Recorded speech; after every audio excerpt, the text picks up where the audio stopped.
Hello friends, मैं हूं doctor नवीन चंद्रा और स्वागत करता हूं आपका अपने यूट्यूब चैनल जीएस वर्ल्ड पे। आज का हमारा टॉपिक है सुदर्शन झील। झील का निर्माण आज ही नहीं, हमारे प्राचीन भारत में भी हमारे शासकों के द्वारा किए जाते थे, ताकि नदी के जल को स्टॉक करके यानी कि जमा करके उस पानी का उपयोग पीने में, सिंचाई में आदि में किया जा सके, ताकि किसी प्रकार के सूखों की समस्या न हो। वर्तमान में भी यही है। हम लोग जो नहर का निर्माण करते हैं, नदी के पानी को क्या करते हैं, जमा करते हैं, एक कृत्रिम झील का निर्माण करते हैं।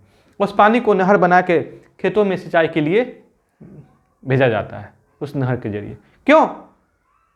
ताकि खेतों की सिंचाई हो सके और किसानों को इससे आमदनी में इजाफा हो सके, यानी कि उपजा अच्छी होगी तो किसान सरकार को टैक्स भी अच्छे तरह देंगे।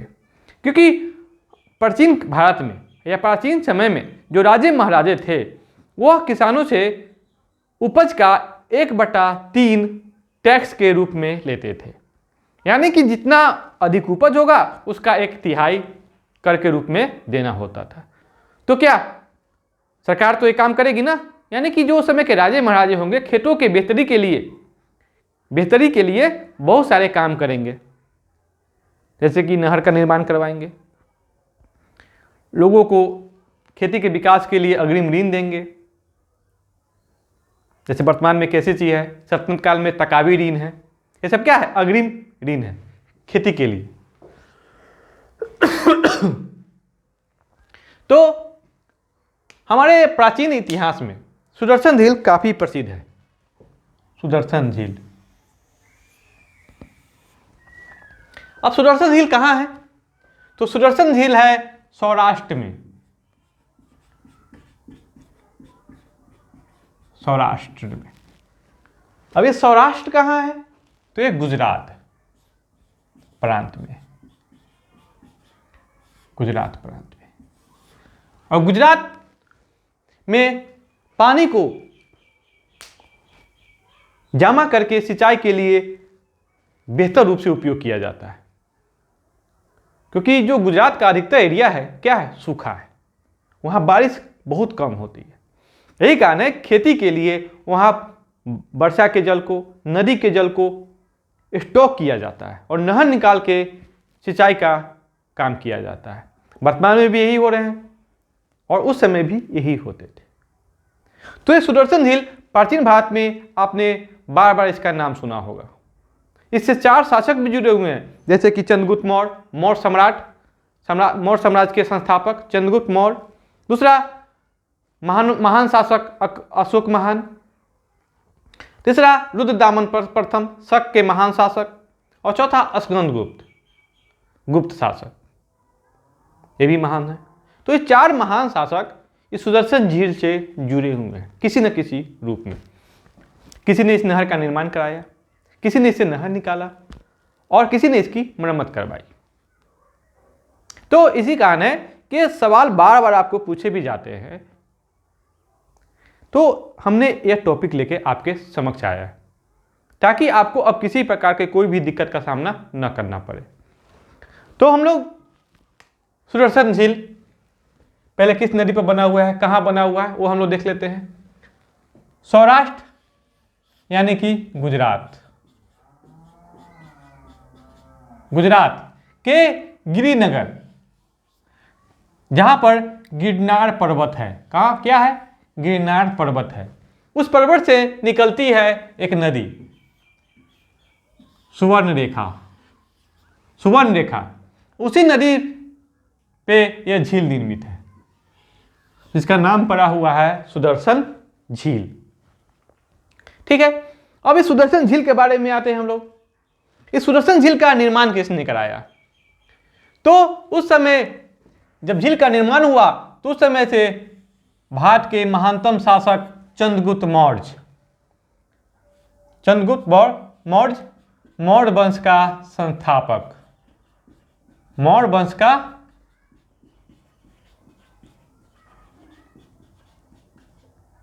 वंश का संस्थापक और अशोक महान के दादा। इसने जब एक विस्तृत भारत का निर्माण किया तो सौराष्ट्र का गवर्नर था पुष्यगुप्त। चंद्रगुप्त मौर्य जब भारत के शासक थे तो पुष्यगुप्त सौराष्ट्र का गवर्नर बने। कहाँ का गवर्नर? सौराष्ट्र का गवर्नर। सौराष्ट्र का गवर्नर। तो इस गवर्नर ने गिरनार पर्वत पर सुवर्ण रेखा नदी पे जिस झील का निर्माण कराया उस झील का नाम पड़ा सुदर्शन झील। कौन सा झील? सुदर्शन झील। तो सुदर्शन झील का निर्माण कब किया गया? तो चंद्रगुप्त मौर्य के समय किया गया। उस समय के सौराष्ट्र के गवर्नर पुष्यगुप्त ने इस झील का निर्माण करवाया, सुदर्शन झील का। आ रही बात समझ में आप लोगों को? कहीं से कोई दिक्कत नहीं। अब आते हैं इससे दूसरे जुड़े हुए शासक, अशोक महान। अशोक महान जब भारत के शासक बने तो उस समय सौराष्ट्र का गवर्नर थे तुषास्प। तो तुषास्प ने सुदर्शन झील से नहर निकाली और उससे सिंचाई की व्यवस्था कराई। नहर किस लिए निकाला जाता है आपको पता ही है? पीने के पानी के लिए, सिंचाई के लिए। उस समय चापाकल तो था नहीं, या तो कुएं होते थे या नदी होती थी पीने का पानी। और ज्यादा उपयोग किस लिए? सिंचाई के लिए। क्यों? क्योंकि सौराष्ट्र क्या है? एक सूखा प्रदेश है, सूखा क्षेत्र है। तो अशोक महान के समय में सुदर्शन झील से नहर निकाली गई जिससे सिंचाई की व्यवस्था की गई, पीने के पानी की व्यवस्था की गई, ताकि कृषि का विकास उत्तम हो सके। आ रही बात समझ में आपको? तो देख रहे हैं हम लोग अशोक महान। पहला चंद्रगुप्त मौर्य, पहला हमने लिखा भी है। पहला कौन है? चंद्रगुप्त मौर्य। दूसरा महानतम शासक कौन है जो सुदर्शन झील से जुड़ा हुआ है? तो अशोक महान। अब आते हैं तीसरा महान शासक जिसका जुड़ाव सुदर्शन झील से है, रुद्रदामन प्रथम। यहां पर मैंने एक बताना बात भूल गया है कि अशोक भी किससे संबंधित था? मौर्य वंश से। मौर्य वंश से संबंधित था। और महानतम शासक भारत में दो महान, एक अशोक महान, दूसरा अकबर महान। ठीक है। अब आते हैं रुद्रदामन प्रथम। ये थे शक शासक।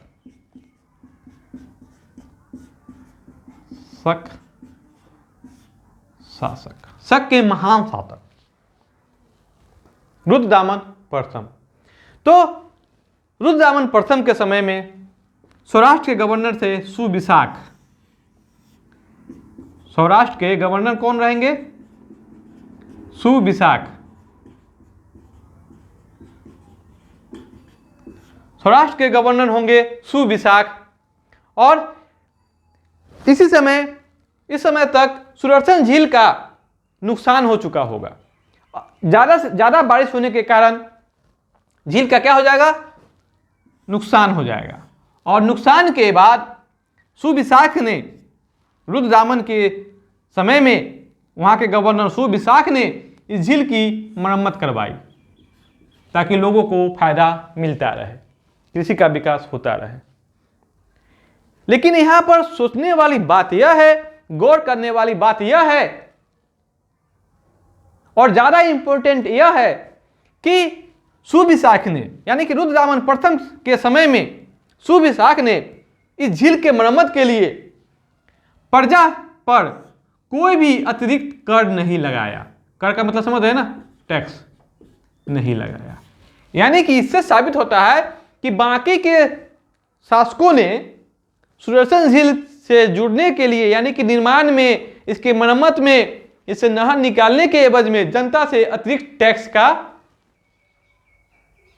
उसूल किया, टैक्स उछला। लेकिन रुद्रदामन प्रथम ने प्रजा से कोई भी अतिरिक्त टैक्स नहीं उछला इस झील के मरम्मत को लेकर। आ रही बात समझ में? तो इसका जो वर्णन मिलता है कि सुदर्शन झील से कौन कौन शासक जुड़े हुए हैं, इसका वर्णन मिलता है रुद्रदामन प्रथम के जूनागढ़ अभिलेख से। 150 ईस्वी। जूनागढ़ अभिलेख को गिरनार अभिलेख भी कहते हैं। गिरनार अभिलेख भी कहते हैं। इस अभिलेख से जानकारी मिलता है कि सुदर्शन झील का निर्माण चंद्रगुप्त मौर्य ने करवाया था। उसी समय उसका गवर्नर, सौराष्ट्र का गवर्नर पुष्यगुप्त था, और उस झील से नहर निकालने का काम अशोक महान के समय सौराष्ट्र के गवर्नर तुषार ने करवाया था। जबकि पर्दा से बिना कोई अतिरिक्त टैक्स के इस झील की मरम्मत करवाने का काम सुविशाख ने रुद्रदामन प्रथम के समय में करवाया था।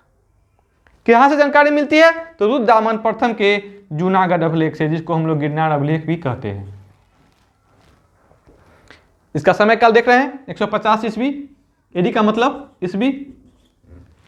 अब आते हैं, इस जूनागढ़ अभिलेख को हम लोग इतिहास में बार बार अध्ययन करते हैं, क्योंकि संस्कृत में लिखित यह प्रथम अभिलेख है।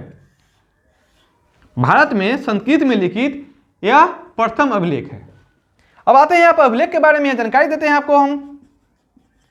अभिलेख तो प्राकृत भाषा में,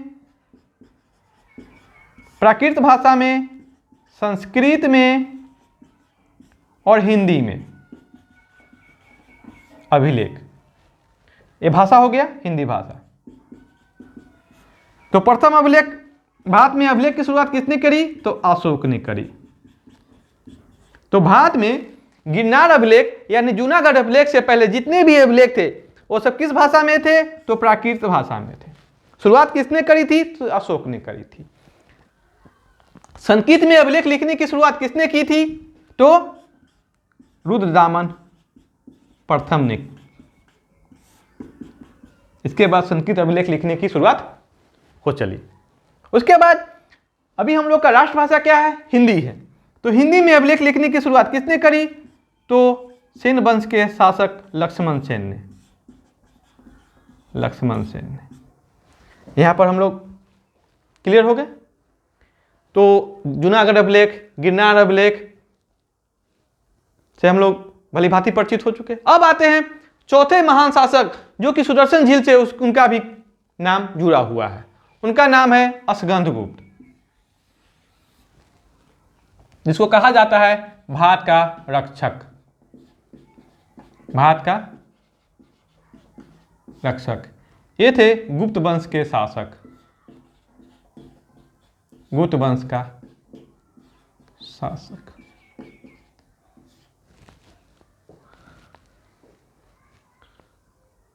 इसको पता होना चाहिए, चंद्रगुप्त मौर्य को क्या कहा जाता है? भारत का मुक्तिदाता। भारत का मुक्तिदाता क्यों कहा जाता है? क्योंकि इसने विदेशियों को भारत से भगा दिया था, यानी कि भारत से विदेशियों को भगाकर भारत को विदेशी शासन से मुक्त किया था। और इसने भारत का रक्षक इसलिए कहा जाता है क्योंकि हुनों के आक्रमण से इसने भारत की रक्षा करी थी। तो आते हैं हम लोग अपने मूल पॉइंट पर। अस्कंदगुप्त का भी नाम सुदर्शन झील से जुड़ा हुआ है, जो कि गुप्त वंश का शासक था। तो जिस समय अस्कंदगुप्त का शासन कर रहा था, उसी समय फिर से ज्यादा वर्षा होने के कारण झील का नुकसान हो गया। अतिवृष्टि के कारण झील को क्षति पहुंचा, और क्षति पहुंचने के कारण फिर से झील का मरम्मत का कार्य किया गया। तो जिस समय मरम्मत का कार्य किया गया, तो उस समय सौराष्ट्र का गवर्नर कौन था? तो पर्णदत्त। कौन था? सौराष्ट्र का एक गवर्नर था।